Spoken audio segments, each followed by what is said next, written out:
I have been in the community for a very long time now, going to various places where doctors fear to tread, i.e., barbershops, hairdressers, bars, restaurants, even bookies. Wherever I see, a congregation of my people gathering, to socialize, I am there. The reason why I'm there is because, to be quite honest, our people don't even like to go to the doctors as much because they fear getting bad news. So I go into the places where the doctors fear to tread, and I bring in my blood pressure machine, I bring in my knowledge, and I share it. At the end of the day, nobody, and I mean nobody, wants to go out with a disease. Nobody wants to be disabled and become a burden on their children.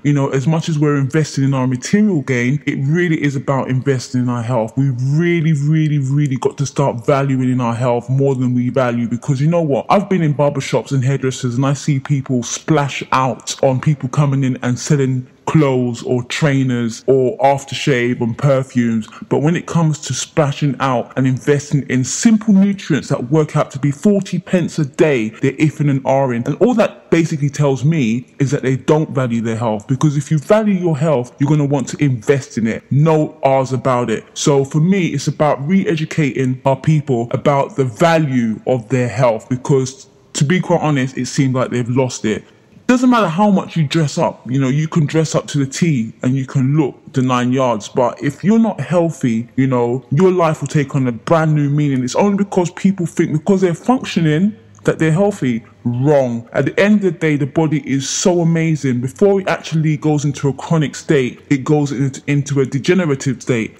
So before the body actually collapses, it begins to deteriorate. Now, people will have a deteriorating symptom like a headache or constipation or aches and pains, and they suppress that with medication. And just because it's suppressed doesn't mean it's gone away. It's just silent. You have silenced it with drugs. Now, remove the drugs, the pain is still there. The problem is still there. So at the end of the day, we have to go to the cause of the problem so there are no symptoms. Now, I always say, the diet is the culprit. Now, everybody, I won't say everybody, let's go down to 90% of the people are actually consuming daily an acidic forming diet. Now, acidic forming diet consists of things like white rice, white flour, sugar, table salt, alcohol, dairy products, meat, processed junk, crisps, pastry, cakes, cookies. Basically, everything that's on the supermarket shelf is all acid forming. Now, people don't realize that their diet is the culprit, or I should say the culprit to their disease. Now, the only way to get around this is to accept that as a fact. Now, if you deny that as a fact, you're going to continue eating the acid-forming foods and you're going to continue to get sick. It's plain and simple. Doesn't matter what medication a doctor prescribes to you, and they prescribe a lot of medication, it's not going to heal you. It's only going to continue to suppress the problem until it becomes chronic and then eventually fatal. Now, people say they eat healthy. Everybody I speak to say, yeah, well, I eat healthy. When I ask them what their diet consists of, it is so unhealthy. So the bottom line is this: people need to be re-educated on what healthy eating actually means. They need to know what foods cause their bodies to break down and what food causes their body to heal. Because the truth is, if your food is not healing you, bruv, your food is killing you. That's a simple fact. Look at the first 4 letters of health. It spells heal. So health is really about whatever you're consuming, whatever your lifestyle, it needs to be healing you. If it's not healing you, it's killing you. Most of the people who I speak to on a daily basis who are suffering from aches and pains and diseases, they're dying slowly, but they're not aware of that. They're not conscious of that. So here I am.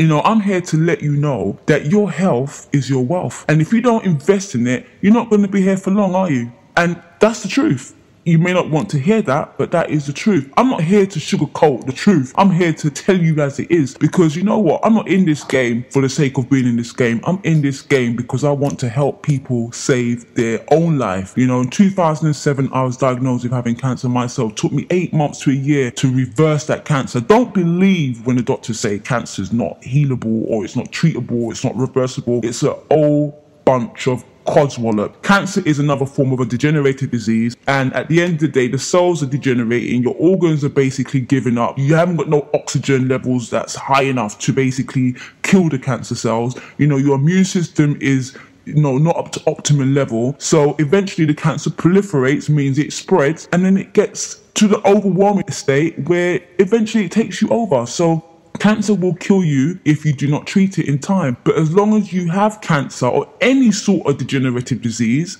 it's curable, it's treatable, and it's also reversible. But first you need to know how to make that happen. Now, the health revolution movement is really about re-educating our community one member at a time. And how we do this is that we go into the heart of our community where our community members socialize on a daily or weekly basis. This is like barbershops, hairdressers, bars, restaurants, social clubs, even on the street. I'm not afraid to cold call somebody, stop them and ask them if they're well, if they're on medication. We stand outside Brixton, outside Iceland, anywhere outside, Kentucky Fried Chicken, wherever my people are. I am not afraid to stop them and ask them how is their health, because you know what, if I don't do it, I feel like nobody else is going to do it. We've got to go to the heart of the problem. The heart of the problem is the problem. That's where you got to go, to the heart of it.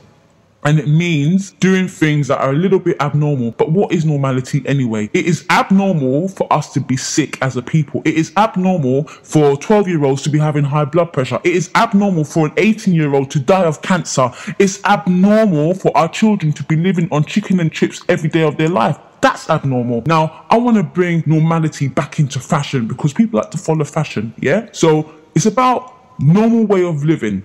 The normal way of living is having health, is having vitality, is having longevity.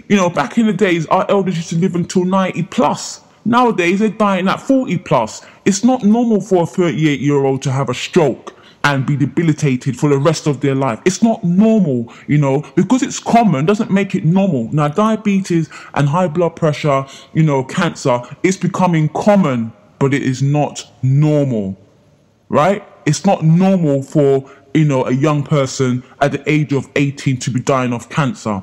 Let's not accept it as normality. Let's not accept it as life, because it's not life. That's not living life. An 18-year-old dying of cancer, she hasn't even started to begin life, but yet she's gone. Now, it's a serious affair. And because I deal with this every day of my life, I see how serious it is. I would say 9 out of 10 people that I stop in the heart of Brixton, they have some sort of degenerative disease, be it high blood pressure or diabetes or fibroids or arthritis. Those are the main common ones. The two main common ones that I deal with on a regular basis is high blood pressure or diabetes. It's almost like I can even tell somebody, what one do you have, diabetes or high blood pressure? Some of them say both. Okay, so what are you doing about it? Oh, I've been on medication for the last 15 years. 15 years? Do you feel any better for taking those medications 15 years? No. So basically, medication does not heal the problem. It is not the solution. In fact, it is part of the problem, because there is no medication on this planet that will ever cure your disease. Let me say that again. There is no medication on this planet in the pharmaceutical shelf that will cure your disease. Not one. In fact, when you take a pharmaceutical drug, which will probably give you at least 10 side effects, those 10 side effects actually need more pharmaceutical drugs to deal with the side effects. So therefore, it's like an ever-increasing cycle. You will be on drugs for the rest of your life. How about that? Is that what you want? Do you want to be on drugs for the rest of your life? Do you actually want to be getting up and taking 6 chemical toxic poison and putting into your body every day of your life for the rest of your life? Do you? Because I sure don't. Now, the only way around this is if you look back at the culprit, and the culprit, whether you want to believe this or not, is your diet. Your diet is the cause of your dis-ease. You have got to accept this as a fact, because if you don't, you're going to die before your time. Yeah, it's so sad. It's so sad that people are dying before their time. Now, when it's your time to die, it's going to be your time to die. But no one should be dying of a degenerative disease because it's self-causing. You are causing this to happen. Yeah, and once you accept that you are causing it to happen, you can change that from happening. But first you got to accept that you are the cause of it. The fact that you are putting food into your mouth unconsciously, you are an unconscious eater. If you become a conscious eater, then you can heal yourself. It's that simple.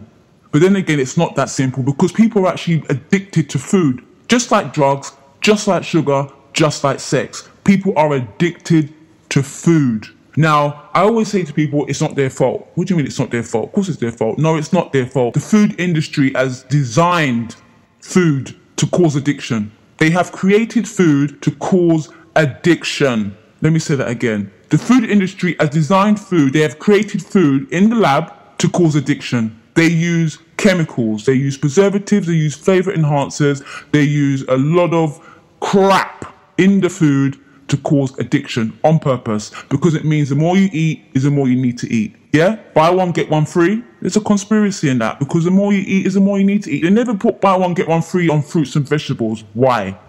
Because you can't get addicted to fruits and vegetables. You only can get addicted to processed junk. And if you live on junk food, you create a junk body because you are what you eat. And that is the truth. Now, I want to get back to basics, because you can heal your disease. You can, without medication. In fact, you don't need medication, because Hippocrates said, let your food be your medicine and your medicine be your food. Your food is supposed to be healing you. And like I said earlier on, if it's not healing you, it's killing you. Your food will kill you. Your diet. Take away the word tea and you got the word die. Diet. Your diet will cause you to die prematurely. How do you break your food addiction? First, you've got to be aware and accept that you're addicted. There's so much people, that I say, look, change your diet, innit? Change your diet, yeah? And when you change your diet, then you will change the way that you feel. A lot of people are low in energy. They have no energy to carry out their daily activities, but they have to do it because they've got responsibilities. They have to go to work. They have to pick the kids up. You understand? They have to do certain things, but they don't have the energy to do it. So life is just long. Every day, a long life. Because you have no energy, because the food that you're eating is robbing your life force energy. Your life force energy. Without life force energy, you're dead. And people are dying because they have no life force energy. Now check it. People say they need to eat meat. Why? Why do you need to eat meat? Oh, for proteins. It makes me strong. How can meat make you strong when after eating a plate of meat and rice and all the rest of the stuff, you feel tired? Doesn't make you strong, it makes you feel weak, because that's what happens. Dead food produces dead energy. And the fact that you're low in energy means that your energy is dead. Yeah? So nothing dead can give you life. And if it's dead and it's not giving you life, what is it doing? It's taking life. It's taking your life force energy away from you. You don't need meat for protein, because animals don't eat meat to actually give you protein. So therefore, why not go directly to where the animals go to get their protein? Back in the days, they used to eat grass, green grass. All the protein is in the greens. Kale, spinach, callaloo. Anything green has chlorophyll in it, and it is full of protein. And the fact is, you only need 40 grams of protein a day. Anything more than that will cause a build-up in the body and cause havoc. So you need to know how much grams of protein you need. So go to where the cows used to go to the grass. Now they're actually feeding cows with GMO, genetically modified organism. They're feeding the animals with genetically modified soya beans and corn. Check that out. Cows were not designed or created to live on corn. Their stomachs don't have that sort of system to assimilate corn. Their stomach has the system to assimilate grass. So when they're eating genetically modified corn and soybean, and then you eat that animal, then you're also eating genetically modified soybean and corn. That is why there is in fact, there's a pandemic of sickness within our community, because people think by stop eating red meat and eating more chicken, it's a healthy option. No, it's not. It's not healthier to stop eating one flesh and to eat another flesh. All flesh is bad for us. Our body cannot even digest this flesh. So what happens? It ferments in our stomach. Putrefaction. It starts to rot. Yeah? Once it starts to rot in our stomach, then we've got problems. Yeah? Acid, toxic buildup. This is what's causing degeneration within our bodies, within our communities, within our families. We are degenerating. We are disintegrating. We are deteriorating. Soon we're going to be extinct. We're killing our own selves. We're killing our own selves. From the lack of knowledge, we are perishing because you know what? People believe that the food that they used to eat many years ago is still the same. It's not. Food has changed drastically. It used to take 3 months to raise a chicken. Now, it takes 42 days to raise a chicken. Why? Because of the overconsumption of chicken, the livestock industry has to produce more at a faster rate. So what are they using to pump up this chicken within 42 days? Artificial growth hormones, chemicals, estrogen, you name it. Only God knows what they're putting in the feed of the chicken. But it's taking 42 days to raise a chicken. So whatever they're putting in the chicken, you're eating it. Check that out. And you think you're eating a healthier option. It's not healthy. Okay, so what about fruits and vegetables? Okay, even the fruits and vegetables. If you're buying fruits and vegetables that claim to be organic in Tesco shelf, forget it. All of them, every single supermarket is capitalizing on the organic flex. Yeah, they're not organic. Anyone can label anything. Yeah, for the fact that they will not label genetically modified foods will tell you that what extent they will go to just to sell their produce. They will go to any extent to sell you, the consumer, their crap. So just because it has a label organic, don't believe the hype. It's not always organic. The only way you're going to know if it's organic is if you go to a local farmer's market and you see holes from the bugs and the pests in that vegetable. That's the only way to guarantee that that fruit or vegetable is organic, when you see pests in it. Because if the pests don't eat it, you shouldn't be eating it neither. If the pests eat it, then it's safe to eat. Simple things. I'm not even going to water this down. We have to become conscious eaters. We got to wake the hell up. Yeah, we got to wake the hell up, because there is a conspiracy against us. Yeah, there is somebody, or there's a group of people out there, yeah, that wants to kill us. And they're doing it very, very slyly. They're doing it in a way that you wouldn't even know that it's a silent war against us. And they're doing it via the food. Food has become a weapon. Yes, food has become a weapon, yeah? And we are eating this weapon on a daily basis because we are unconscious. We can't be bothered to, do our own personal research. Yeah, because the food is easily accessible and available, we'll just eat anyway. You can't eat what you want, when you want, how much you want, and get away with it. It's going to come a time when you have to suffer the consequences, and you can look around you and see who's suffering. You can see it. People are dying, yeah? People are getting sick, and they're getting younger and younger and younger. Death don't respect nobody. When it's time to come, it's time to come. Yeah, and we shouldn't be killing our own selves unconsciously. We can avoid that. We can so avoid that if we just tune in, tune up, fix up, raise up, wisen up. We need to do something, because this is no joke. They don't care about your health. They don't care about your health. The pharmaceutical company is not in it to make you healthy. They're in it to keep you sick, because healthy don't make money. Sickness makes money. They're not in the business of a healthcare. They're in the business of a sick care. The more you sick is the more money they make, because the more you sick is the more of their drugs you're going to need. It's so simple. You understand? But you have to realize, you have to want to know, yeah, the way to heal yourself. You cannot be healthy being dependent upon pharmaceutical drugs. You're not healthy. You're dependent. You're dependent. Healthy people are independent. There's a big difference. Yeah? I want to be independent. I don't want to depend upon anybody to make me healthy. That's my responsibility. If you want to give your responsibility to the men and women in white coats, then so be it. But you shouldn't be feeding the food that's making you sick to your children. That should be a crime, because you need to be aware that the food that's making you sick, if you feed it to your children, it's going to make them sick as well. It's simple, So you as a parent, you need to wisen up and know that the food that you're eating, which is causing the problem, should not be fed to your children. And the only way around this, and I say the only way around this, is for you to educate yourself, wisen up, and change your diet. Peace.